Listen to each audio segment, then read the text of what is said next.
Captain Benjamin Sisko adjusted his uniform jacket, a sense of unease settling over him.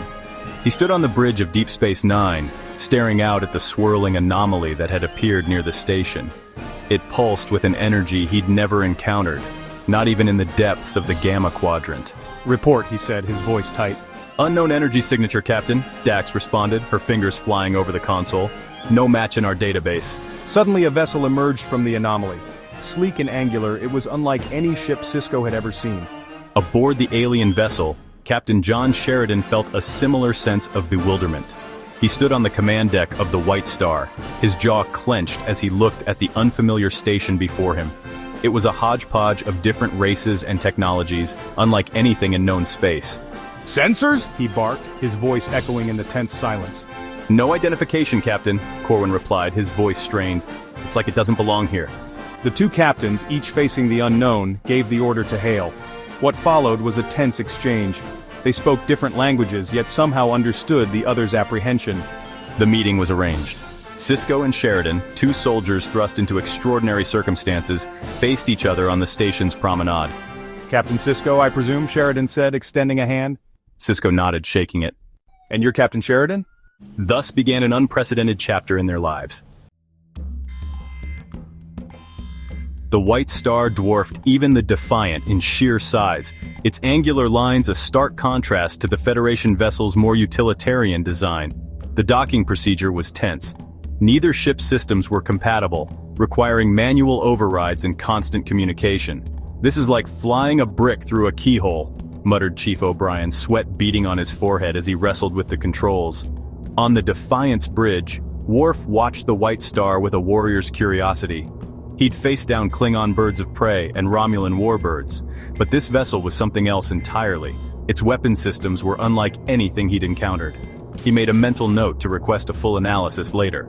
Meanwhile, on the White Star's bridge, Lenier watched with fascination as the Defiant maneuvered into position. He had studied Earth technology, but seeing it firsthand was something else entirely. "Their maneuvering thrusters are impressive," he noted to Sheridan. "Very efficient."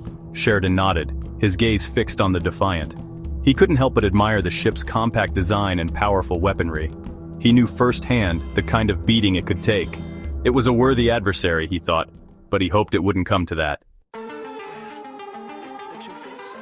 Odo, his shape-shifting abilities concealed beneath his usual humanoid form, observed the newcomer Garibaldi, with a mixture of curiosity and suspicion. The man was a former security chief himself, his gruff exterior and wary eyes betraying a life of hard-won experience. "So you've seen your share of strange things then?" Garibaldi asked, leaning back in his chair. Odo's lips twitched slightly. "Strange is a relative term, Mr. Garibaldi, but yes, I have witnessed my fair share of the unusual." Garibaldi chuckled, a low rumble in his chest. "Try dealing with rogue telepaths, ancient alien artifacts that can rewrite reality and sentient shadows that feed on fear." Odo raised an eyebrow. Even for someone accustomed to the oddities of Deep Space Nine, that was a lot to take in. "Shadows, you say?" Odo asked, intrigued. "And they feed on fear?" Garibaldi nodded, taking a long pull from his drink. "They're like nothing I've ever seen. They can cloud your mind, make you see things that aren't there." He shuddered. "They nearly destroyed everything I knew." Odo considered this. It was a sobering thought.